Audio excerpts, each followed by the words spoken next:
Hello Gemini, thank you for joining me for your Sun or Ascendant for your in-depth forecast for week commencing the 5th of November. This week sees a sensational development. Jupiter, the planet traditionally in astrology linked to good fortune, moves into your sector of relationships where it will be for just under a year. Whilst this doesn't guarantee that if you're single you're going to meet the person who will really move your heart during this time, it certainly increases your chances. If you're in a relationship which is basically sound but has its moments of bumping along the bottom, it's a chance to find new ways to cooperate better between one another. If you are in a relationship which is not so good, Jupiter can see you thinking more positively if you do want to make some kind of transition. Positivity is the name of the game with Jupiter. The main thing is not to overstate the benefits that it brings. But generally for you, I do feel the next year can see you linking with one person or more than one person in a very beneficial way, which could prove to be life-changing. Now this week also sees a new moon. A new moon for you in a very practical location. But this new moon links with Neptune. And for 3 days, the Sun is actually collaborating beautifully with the planet of dreams. If you're someone who can mix hard work and application with imagination and inspiration, you're going to have it absolutely nailed. If you do a job which helps people in some way, or is very artistic or creative, this can be the perfect platform for you to shine over the following month. Now, it is true to say that your ruler Mercury is compromised by Neptune this week, and I just think that when it comes to a relationship in a professional context, don't necessarily believe everything you're told. That doesn't mean to say someone's going to mislead you, but just keep your guard up, because Neptune and Mercury mixing can distort facts and figures and the way people express themselves, even if it's unintentional. However, Mercury, your ruler, does go into a retrograde as this week draws to a close. And of course it is in detriment in the sign of Sagittarius. It's just saying to you, don't take any kind of conversation or email exchange for granted if you're arranging something with another person. There could be a misunderstanding.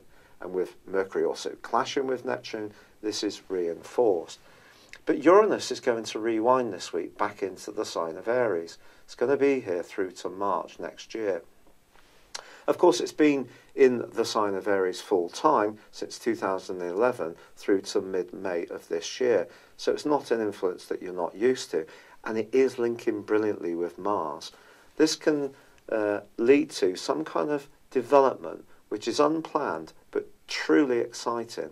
So you could have a light bulb moment in the middle of the night, really see a way forwards on a situation in the most innovative and fresh way.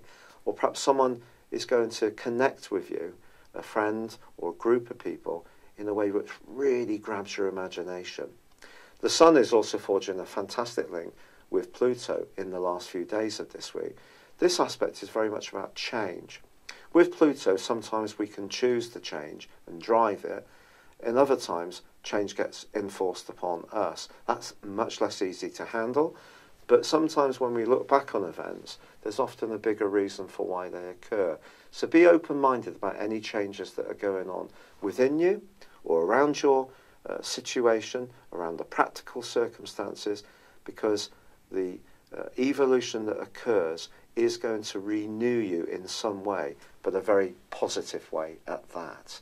It's been a real pleasure being with you, Gemini. I'd love it if you would like or comment on this video, or if you've yet to do so, please do subscribe to this channel. Thank you. Hello Gemini, thank you for joining me for your monthly forecast for October for the Sun or the Ascendant. Since the second week of May through to pretty well the end of last month, while Uranus, the planet of surprises, in your tender 12th house has been in an aggravating right angle with Mars, located mainly in your sister air sign of Aquarius. Well, the great news is that right angle, that square, has come to a close as you come into this new month. But Mars does continue to be very influential.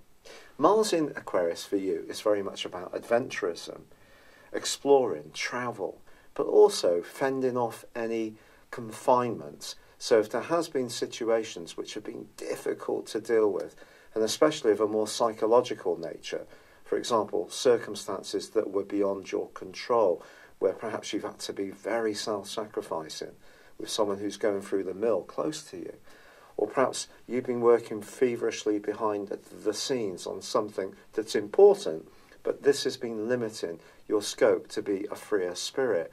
There may have been a sense of this quite strongly over the last 6 months. But that can start to lift this month. But Mars, ironically, is forging a testing angle to Venus for the first 2 weeks of October. Now, Venus is in Scorpio, where it's very passionate and intense. And for you, this is a sector which is very much to do with work. So a work relationship could be something that proves to be a bit challenging for you this month.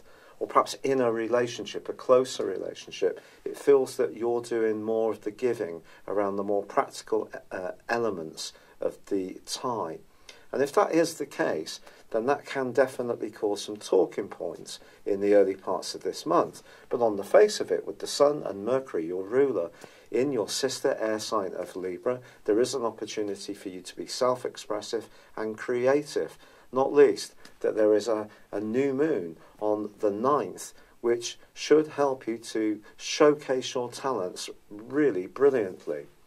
But the issue is that on the 5th, Venus goes into a retrograde, one which is going to last through to the end of the month. So I do feel around a relationship, something to do with your more self-sacrificing nature could be challenged, or perhaps you're being pushed to take more responsibility around an obligation, and it could be you that's resisting this ask, if you like, this pressure.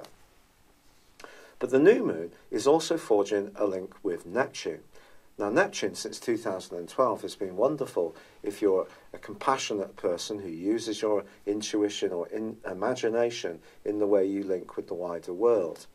But if your creativity is being compromised in some way, in terms of how you want to be, you're not finding the outlets for your talents, your flair, in the way that you would like, there could be a sense of disappointment over the following months. So I think it is key to have realistic expectations. But also on the 10th, your ruler Mercury joins up with Venus in the sign of Scorpio, where of course you already have Jupiter. Now, Jupiter's been forging that fabulous angle with Pluto of late, which really has given you an opportunity to make progress around work and be much more focused in getting a return on the investment of labour and optimism that you often bring to situations. But Mercury moving into this area can help you to really grapple with the nitty-gritty.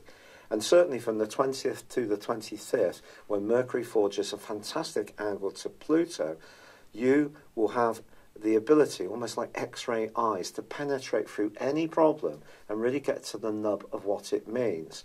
This can be in a psychological context, it can be more of a practical one, but you will be a formidable person when it comes to analysing and really distilling the benefits of any situation. Now, pleasingly, in the last 10 days of this month, Mars is actually forging a superb angle to Pluto too. Now, Pluto, of course, is very much about truth and transformation, about power, it's about secret enemies, it's the underworld, it's about change, whether we are choosing it or whether it's being pushed upon us. But I think this angle between Mars and Pluto suggests that if you can be imaginative and open-minded in terms of the people that you're connecting with, then some very powerful influences can come through. And as long as you're working for the good of all, not just for yourself, then Pluto can be very supportive to Mars, and your motivation can be extraordinarily high in the last 10 days of October. This brings us through to the quarter moon of the 16th. This occurs in Capricorn, along with Saturn and Pluto already there. So this is all a very passionate, seething set of energies, which is very much about renewal. But obviously, in order to embrace renewal, sometimes we have to go through a period of letting go of what's no longer appropriate. But I think it's possible for you, on the back of this quarter moon, to think about how you can be more conscious of the situations where you feel there are politics, where you feel that you can't quite be a free spirit. Perhaps someone's being a bit clingy around a friendship. Perhaps they're being a bit jealous of you. Or perhaps someone's motives are more to do with possession in some kind of way. This could be particularly so in a very close romantic alliance. So some energies come up around that, and especially with Venus tracking backwards and that square with Mars, if something isn't working around a relationship, it will need addressing. But the Sun then moves on the 23rd into Scorpio, joining up with Mercury, joining up with Jupiter, joining up with Venus. So this for you is a vast array of assets to really grapple with life's nitty-gritty, and particularly around life organisation, your work, anything to do with nutrition, what you eat and drink, also exercise, and strangely as it may seem, anything to do with pets, and also aunts and uncles. That's what the sixth house is very much about. So you may find yourself busy around those areas, but the reversing Venus then meets the advancing Sun. So we have Venus conjunct Sun. It is said sometimes that Venus can be diminuted by the Sun's influence. That's something that I think we have to test out for ourselves. It is there. It can amplify the value of Venus. So your passion for something that you're dedicated towards, especially if it's helping other people, can be rewarded at this time. But there is a crucial factor here, and it concerns Uranus. Because although Uranus is no longer in that square with Mars, which has been such heavy weather for you, it is still in your 12th solar house through to early November. And I just feel, because it goes opposite both Venus and the Sun at this time, just at the start of the last 10 days of this month, it's possible that you could start to feel that any obligations and responsibilities that you have that are not necessarily chosen ones, they're more the circumstances. There could be a sense of restlessness, itchiness, feeling fenced in, not quite being able to breathe, being really a bit stressed. And also, these the conjunction between the Sun and Venus and the opposition with Uranus feeds into the nodal axis, which is reversing across Leo and Aquarius. So what we get is a grand fixed cross. This is very complex stuff because obviously that Leo energy in the North Node, which is like a mini Jupiterian energy, so it's about possibilities around your everyday communications, has been giving you a huge boost. But now, with these angles all clashing with one another, I just feel that if your ideas are being met with resistance or something's not flowing quite as you want, the psychological burden of that could become greater. And you may then go through a period of feeling a bit exhausted. And this is going to be emphasised even more by the full moon that occurs on the 26th, which is conjunct Uranus 2. If ever there was an issue that could jump into the open that you may have been resisting, perhaps you're going to tell someone close to you that you feel that you've been supporting them too much, and you're going to want to draw a line and say no more, put down much stronger and firmer barriers, if you like, to ensure that to ensure that you're not feeling that you're being so used. Or perhaps it's you who's just totally overdoing it. And if you are, you could risk burnout at this time in the following 2 weeks. This is something you must take seriously. Now, in the early parts of November, well, for the whole of November, in fact, Venus is actually going to revisit her home zone and go back into Libra, which actually can be very positive for you. But I think as you come to the end of this month, your ruler Mercury switches into your opposite sign of Sagittarius, where it's actually in detriment. It's not in its best location here. But I think for you, it is an opportunity to take in some breath and embrace the more airy qualities of your sign. And that means communicating, but it also means listening, seeking out the support of people who can be a bit more detached from your circumstances. I think that detachment's going to come through for you as well. But I do think there's going to be a great deal of intensity on the back of that energy that is occurring around the 23rd through to the 26th. And if you have been bottling something up and not telling someone how you feel, because, of course, you are someone who will communicate through your mind, but you have emotions like everyone else, but maybe you have been almost persuading yourself about what the situation is, but the emotion, the raw emotion of it, viscerally, can really come up as this month draws to a close, but it can also help to clear the air and help you to focus on what's really important as Mercury switches into Sagittarius, which I think broadly can actually be quite good for you, and also Venus reverses back into Libra. So I think as you enter into November, things are going to start to shift and you're going to see things in a different way.